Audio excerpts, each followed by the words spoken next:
There we go. All right. So let me go ahead and share my screen really quickly. Can everyone see this okay? It can either be verbal or a thumbs up. Yes. Play from the start. Wonderful. All right. And I believe I'm starting to lag a little bit here, so I'm going to stop my video. All right, everyone. Welcome to our LibGuides optimization webinar. Glad that you could make it here today. So first, I'm just going to start with a very brief agenda. And let's make sure that actually goes to the next slide. So our agenda for today, we're very briefly going to go over what workflow for LibGuides is, if anyone on this call is not aware. After that, we'll go over some examples and use cases of how LibGuides pop-ups work and the countless different ways you can utilize them to promote your hard work as librarians. Then I'll do a quick demonstration of how to set up a LibGuides integration with Lean Library. It's pretty straightforward. If you have workflow for LibGuides already, you're welcome to follow along. The instructions will be up on the screen before I do that.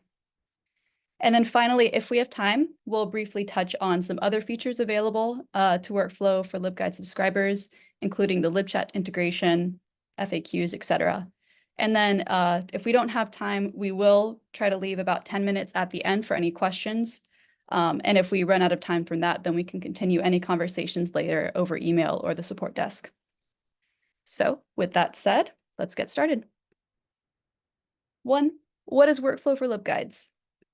So just briefly, our main mission at Lean Library is to help you as librarians redefine and amplify the power of the academic library to advance student learning and researcher impact. Now, how do we do that? If you have Lean Library, you likely already know that we want to help you bring your students back to the library.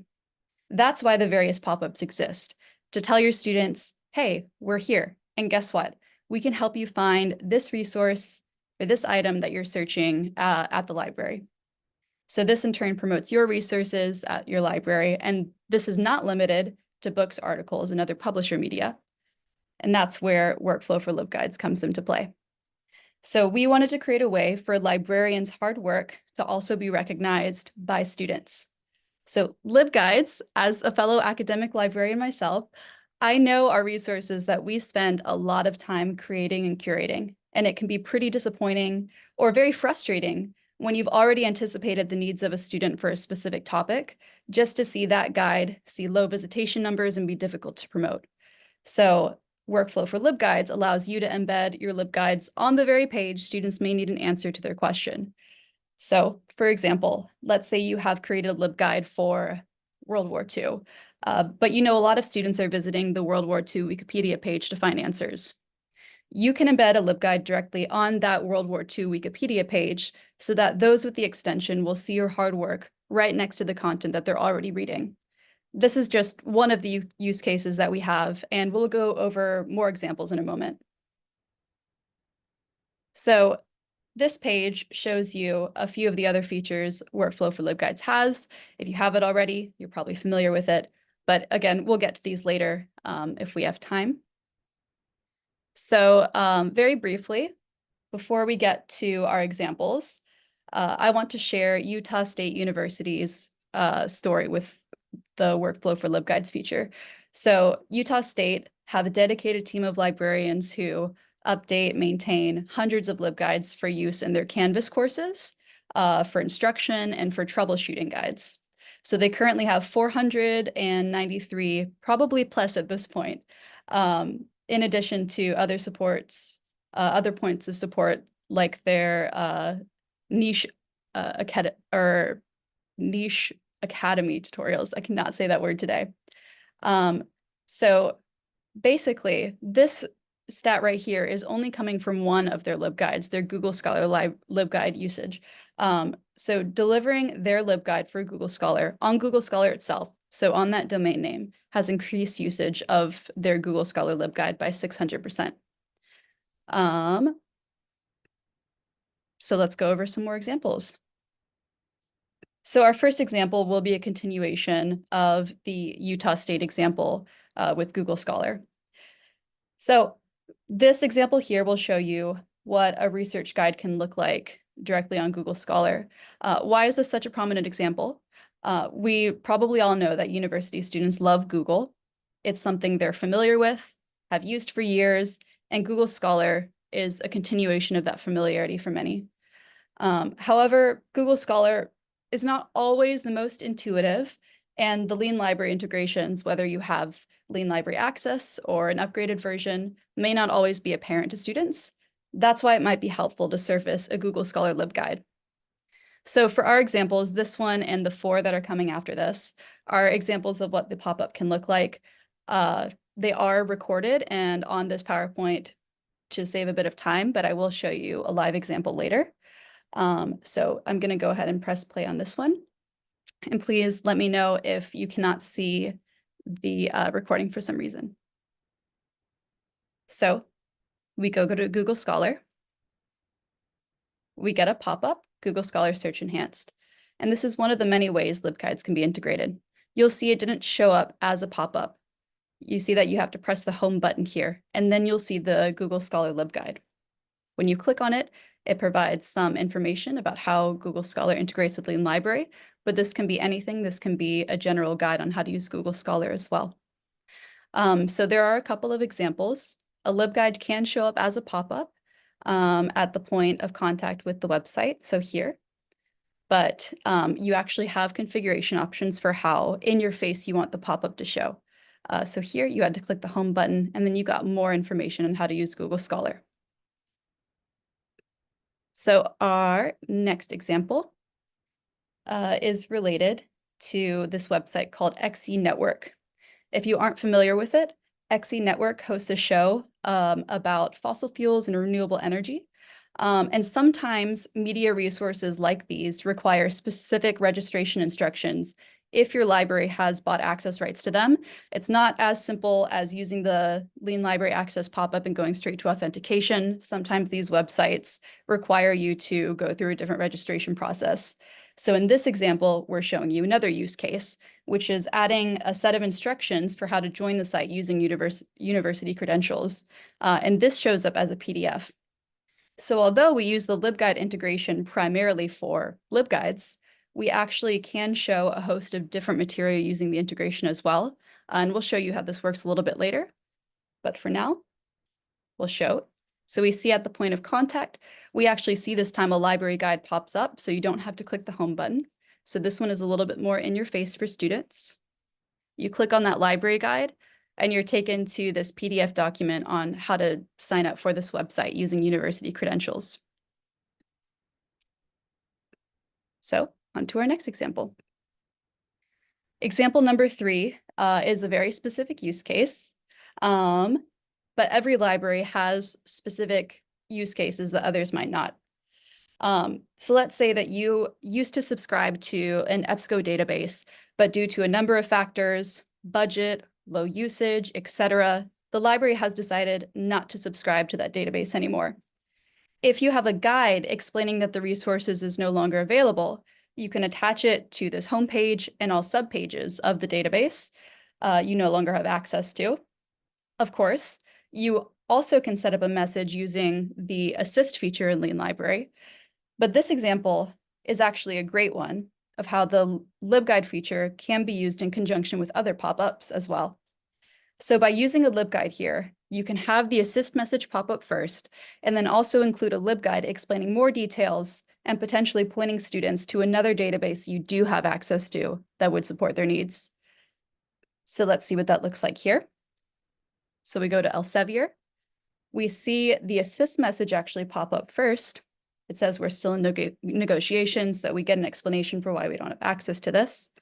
And then again, as with the Google Scholar example, if you click the homepage, you get more information on why you don't have access to this. And this could be anything. Again, you could have this point to a page that takes you to another database. So students are redirected to resources that you do have access to at the library. All right. Our next example is about encouraging students to make use of other available features. So this is tied to the idea of helping students find other resources that you have access to. So 2 things here. We all know that Wikipedia is one of, if not the top place students will go to find information about a topic. If you have a LibGuide related either directly to Wikipedia, or maybe you have an alternatives to Wikipedia guide, you can link this on the Wikipedia homepage or specific subpages to direct students back to the library. Also, if you have Lean Library features, you do have access to Sage research methods, which if there's a specific word or phrase in Wikipedia, it will show up highlighted, and you can redirect students to a page that explains what that phrase means and provide additional research resources or guides to help them search a specific topic. So we can show you what that looks like here. So there's multiple use cases when a LibGuide is popping up on Wikipedia. So again, here we've chosen to make this go directly to the LibGuide. If you click on that LibGuide, this one is showing you how to use Sage research tools and provides a specific example. And you'll see in a second, we will show you what that looks like in Wikipedia. So this does encourage students to use other Lean Library features as well and provides a guide for them. So we look at visual research. You see that Lean Library features has enabled students to read more about a specific topic, and it's redirecting them to a page that takes them to something that looks like this, gives them information about the term visual research, and provides them with alternatives as well. All right. And the last example that we have. So our final example is related to ChatGPT and AI. It may be safe to say that AI has absolutely changed the landscape of higher education in many different ways. So the example we're showing you here is using LibGuides to actually show a course on AI to help students properly use ChatGPT. So again, this is an example of using the LibGuide integration for something non-LibGuide related. We're actually linking out to a course instead, and it's shown as an iframe on the page. And we'll show you that right here. We click on ChatGPT, and then we get our pop-up here. We see library guide again, because that's the name of the feature. And this is actually the course that it links students out to, shown as an iframe. And you can see it shows up as an iframe, but for something like this, it might be more helpful for students to have this as a new tab. If you hit the little pop-out button here, it'll take them into a full-size page of the website. So those are all the examples for now. The question that we now have to ask is, how do you set this up? Again, some of you might already be familiar with this, so we'll keep it relatively brief before we get into the example. But basically, you need to set up your LibGuides with Lean Library. So one, you'll need the workflow for LibGuide subscription. The first step is to connect Lean Library to your LibGuides, and we really only need two pieces of information to do this. It's pretty straightforward: your site ID and your key through SpringShare in order to pull your LibGuides into the librarian dashboard. Once you have that pulled in, you'll be taken to a page that looks similar to this, except with your own LibGuides, and you can choose which of your guides you want to import and make active in Lean Library. This doesn't mean that they're automatically active, but it does mean that they're available for librarians to choose to surface. So number 3, and probably the most important step, is you need to surface LibGuides on relevant pages.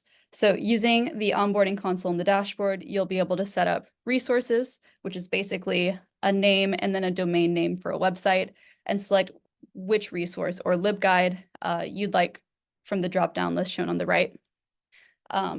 Resources or content don't have to be LibGuides, as mentioned before, and I'll show you an example of that because it's a little bit faster. But this is the main way that you integrate LibGuides into Lean Library. So you can also see here that there are some configuration options. If you have a time-limited LibGuide that you'd like displayed, you can choose a start and end date for the setup. You can also choose, again, how in your face the LibGuide appears. Do you want it to show it directly to the student and have them be able to choose when they want it turned off? Do you want to show it only once, or do you not want to show this automatically?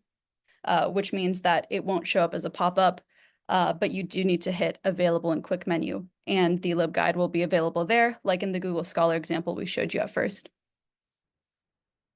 So before we head to this, I'm going to go ahead and stop sharing and share my Chrome window so we can show you how to set up an integration. And I want to apologize in advance. We are updating our cache today, so it is running a little bit slow. What I'll probably do looking at the time is set up the integration and then have a couple of questions for a couple minutes, and then the LibGuide will be available on the page. So apologies for that delay. We will go ahead and share Google Chrome. And please let me know if you can't see this screen. I'm going to refresh this page to make sure I'm still logged in. So setting up a LibGuide, you will need to go to the Lean Library Features section. You will need to first go to resources if you haven't already created one. You can see here that basically a resource is just a name and then an access link, which is the domain, and that's where the LibGuide will actually show up. For purposes of this, I'm going to change it up a little bit to make it a little faster. So onboarding here, to set up your LibGuide integration, you would go to integrations. And you can see that we've already imported some. So once these are imported, this right here will show you a list of all of your LibGuides. This one's pretty short because it's just an example one, but it lets you import them and enable them here. And then you can, from this view, set up the resource on a specific page. But again, I'm going to do this a slightly different way.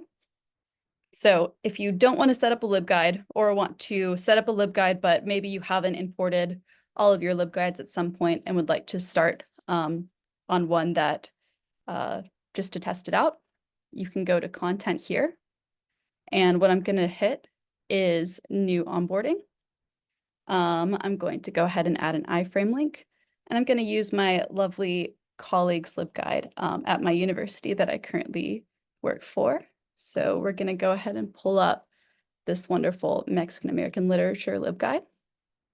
And I'm going to call it, looks like I've already done this one time before. So Mexican American Lit at HCC. And I'm going to add this here. Now, again, if you have your LibGuides already uploaded or integrated into Lean Library, you don't need to do this. But this is the way that you add alternative resources. And this is the way I'm going to do this now for purposes of this demonstration. Then I'm going to go ahead and go up into setup. And here is where you'll see that page that looks somewhat familiar to the one in the integrations panel. So what we'll need to do is typically you can choose content, which I would choose Mexican American Lit, and then resources from the resource section. If you don't actually want a LibGuide to appear on a certain domain and all the subpages, you can have it linked to a specific URL, and that's what I'm going to do here. So let's say I look up Mexican American books on Google. And maybe I figured out that a lot of my students for a course are going to this Penguin Random House page to see which books they want for their project in this course. So to set up a LibGuide for this page, I'm going to copy this. I'm going to go to onboarding setup, add the URL here. I don't want it shown on subpages. I'm going to keep the content as Mexican American Lit for my LibGuide, and I'm going to have it available. We'll have it starting yesterday just to be safe. So I do want it to be shown until marked as read.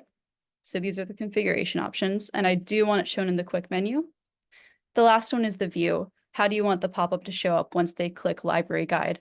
Do you want it to show up in a more non-obtrusive way as a side, or do you want it to take up more of the screen?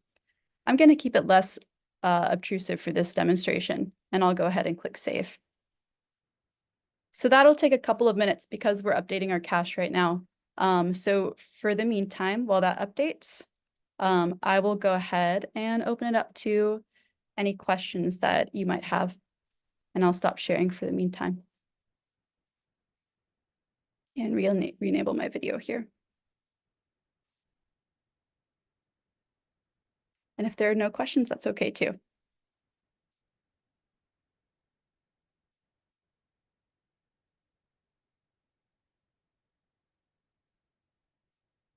While we're doing this, I'm going to just refresh this.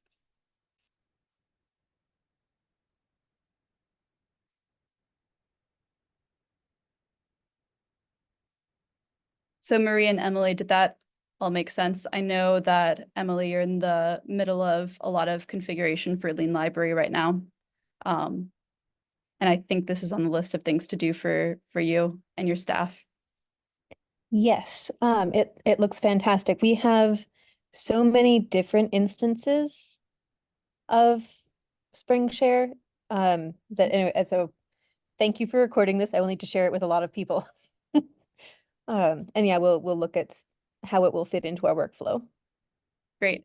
Yeah, so if you have multiple different instances, those all can be uploaded in the integration section of onboarding in the dashboard. So you don't have to worry if you have multiple instances, if you want to include all of your LibGuides in Lean Library. Do you know if we'll be able to configure it such that folks who have access to that particular sub-account also have access to the configurations? So we can absolutely give them access to the librarian dashboard. If you want those people on your team to have access, that's not a problem. Awesome. Okay, thanks. Yeah, absolutely. And of course, we can help you as you're getting set up those integrations and kind of walk you through it as well. All right, let me go ahead and check to see if our cache is updated here. And it has, so I'm gonna share my screen one more time. If I can find the share the screen button, there we go. Let's see here. Okay, Google Chrome, share. All right, hopefully you can see that. So I'm gonna go ahead and open that Penguin Random House page. I'll open it and you can see right here, we have library guide show up. We can click on it and we have the LibGuide show up in the iframe here. If you click on the home page too, I should have, yep. So if you click show in quick menu, it will show up here as well. If the pop-up goes away, students can just click on the Lean Library extension up here and it'll show up as well. So they don't have to worry about losing that. And again, for our configuration options, we chose to let students tell us to not show it again. So if we hit that, then the pop-up won't show again if we refresh the page. But that's basically how that works. It's pretty straightforward. It's even more straightforward if you have the LibGuides integrated because you can just do this entire thing from one screen. You don't have to keep going back and forth. But if you'd like to link to a certain web page or a PDF or just some HTML, that's also possible. And again, it does work in conjunction with other pop-ups. So if you have an assist message pop up here, it would show, and then they can go to the homepage and get more information via this iframe.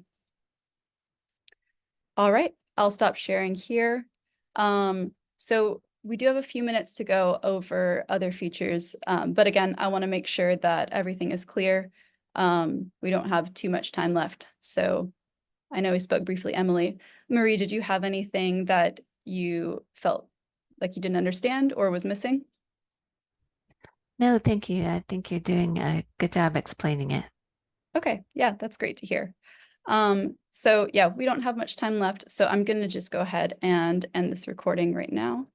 Or I think it just ends when no, there we go.